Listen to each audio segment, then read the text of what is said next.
Hello students, in this video of macroeconomics we will discuss the achievements of Reserve Bank of India. First we will take relation between Reserve Bank of India and State Bank of India. The State Bank of India came into existence on 1st July 1955 as a result of nationalization of the Imperial Bank. Imperial Bank के nationalization के बाद existence में कौन आया? State Bank of India. और कब आया? 1st July 1955 को.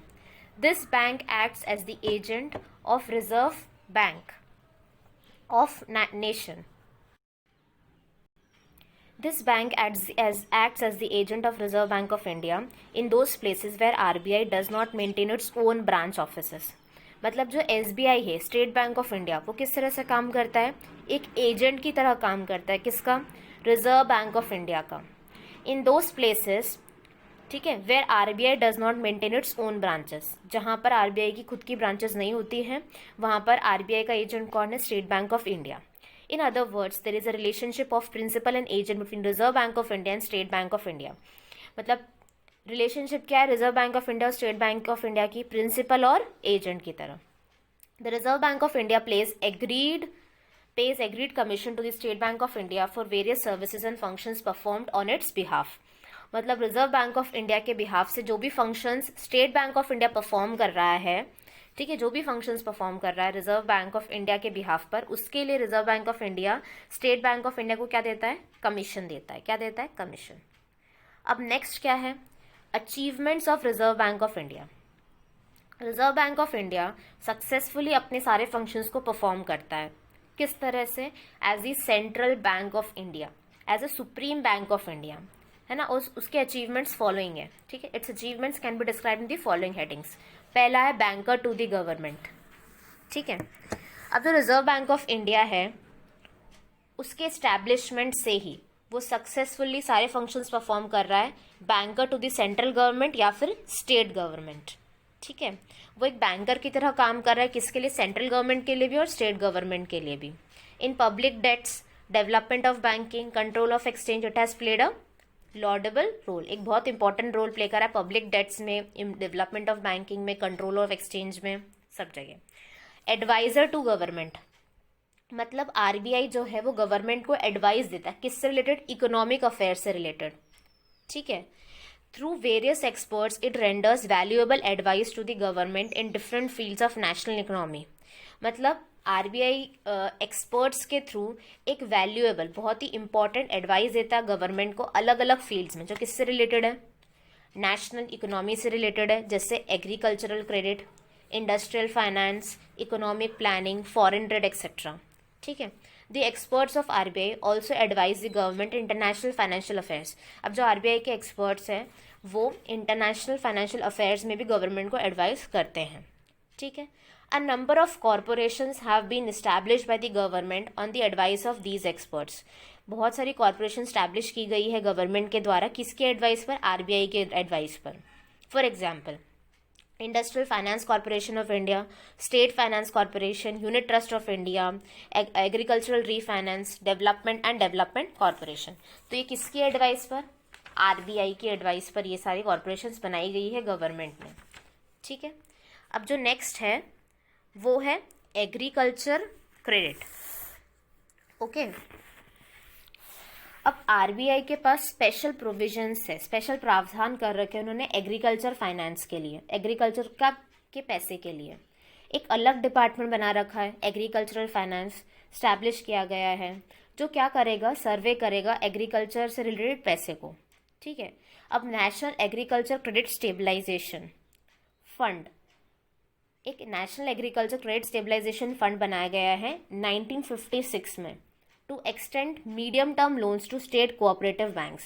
मतलब मीडियम टर्म लोन्स देने के लिए स्टेट कोऑपरेटिव बैंक्स को 1956 में. फिर 1963 में agricultural rural finance corporation establish किया गया, ठीक है, जो एक्सटेंड करा, जिसने medium and long term credit agriculture को, थोड़ा सा इरिगेशन के लिए, कैटल ब्रीडिंग के लिए, पोल्ट्री फार्मिंग, फिशरी और डेयरी के लिए. अब ये चीज़ इंपॉर्टेंट है. 1982 में NABARD, national bank for agriculture and rural development, ये स्टैब्लिश किया गया. ये बहुत इंपॉर्टेंट है, ठीक है. विच performs almost all functions of RBI regarding agricultural finance. जो नबार्ड है, national bank for agriculture and rural development, ये सारे फंक्शंस परफॉर्म करता है आरबीआई के, किससे रिलेटेड? एग्रीकल्चर में पैसे से रिलेटेड, एग्रीकल्चरल फाइनेंस से रिलेटेड। अब फोर्थ पॉइंट है इंडस्ट्रियल फाइनेंस। जो आरबीआई है उसने प्रोवाइड करा है फाइनेंशियल असिस्टेंस या फाइनेंशियल हेल्प, किसके लिए? इंडस्ट्रियल डेवलपमेंट के लिए भी फाइनेंशियल हेल्प प्रोवाइड करी आरबीआई ने। उसने पार्टिसिपेट करा है शेयर कैपिटल और डिबेंचर्स में, बहुत सारी कॉरपोरेशंस में, और डायरेक्ट लोन्स भी दिए हैं। इंडस्ट्रियल क्रेडिट फंड भी क्रिएट करा है आरबीआई के द्वारा, in which 3,300 crore has been deposited. ठीक है, आरबीआई क्या करता है? गारंटी देता है for loans granted to cottage और स्मॉल स्केल इंडस्ट्रीज। तो इंडस्ट्रियल फाइनेंस में भी बहुत इंपॉर्टेंट रोल करा आरबीआई ने। Fifth, stability in banking sector. The development of healthy and stable banking practices in India is a result of concerned efforts of RBI. जो एक stable और healthy banking system है India में, वो किसकी result है? आरबीआई के एफर्ट्स, आरबीआई के हार्डवर्क और मेहनत की। It has helped a number of banks in the times of crisis. जब क्राइसिस का टाइम था उस टाइम पर आरबीआई ने बैंकों की बहुत मदद करी है। It has strengthen India's banking business by amalgamating weaker banks with financially strong banks. ये स्ट्रेंथन करता है बैंकिंग सिस्टम को, क्या अमलगमेट करके? मिलाकर वीकर बैंक्स को फाइनेंशियली स्ट्रॉन्ग बैंक्स के साथ। सिक्स पॉइंट है बैंकिंग रेगुलेशन एक्ट 1949। ठीक है, फॉर्मुलेशन हुआ और इम्प्लीमेंटेशन हुआ बैंकिंग रेगुलेशन एक्ट 1949 का, is a result of RBI efforts, RBI के एफर्ट्स से। ठीक है, with the powers conferred by this act and other provisions, RBI has been able to effectively control and regulate the activities of bank. ये जो banking regulation act 1949 है, उसके कारण RBI बहुत अच्छी तरीके से कंट्रोल कर पाए और रेगुलेट कर पाए किसकी एक्टिविटीज़ को? बैंक की एक्टिविटीज़ को। ठीक है, सेवन्थ पॉइंट है क्लियरिंग हाउस सर्विस। अब ये सेंट्रल बैंक है कंट्री का, तो ये मैनेज करता है clearing house services commercial banks की। कमर्शियल बैंक्स के आपस में जो लेन देन होते हैं उससे सेटल करना, एक बैंक का दूसरे बैंक के साथ जो लेन देन होगा उसे सेटल करना। ठीक है, where RBI has no branch office, the State Bank of India acts as the agent of the RBI for clearing house services. जहां पर आरबीआई की ब्रांच नहीं है वहाँ पर स्टेट बैंक ऑफ इंडिया किस तरह से काम करता है? क्लियरिंग हाउस की तरह काम करता है। एट्थ पॉइंट है credit control policy.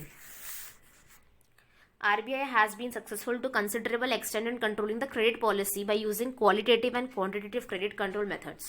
Credit policy, control policy मतलब जो लोन चल रहा है मार्केट में, जो उधार मिल रहा है उसको कंट्रोल करना। आरबीआई कैसे कंट्रोल करता है? क्वालिटेटिव और क्वांटिटेटिव क्रेडिट कंट्रोल मेथड से।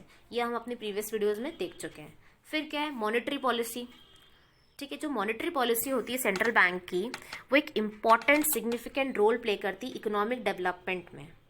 ठीक है, सॉफ्ट मनी पॉलिसी के थ्रू आरबीआई ने हेल्प करा इंडिया के एग्रीकल्चरल को और इंडस्ट्रियल डेवलपमेंट को।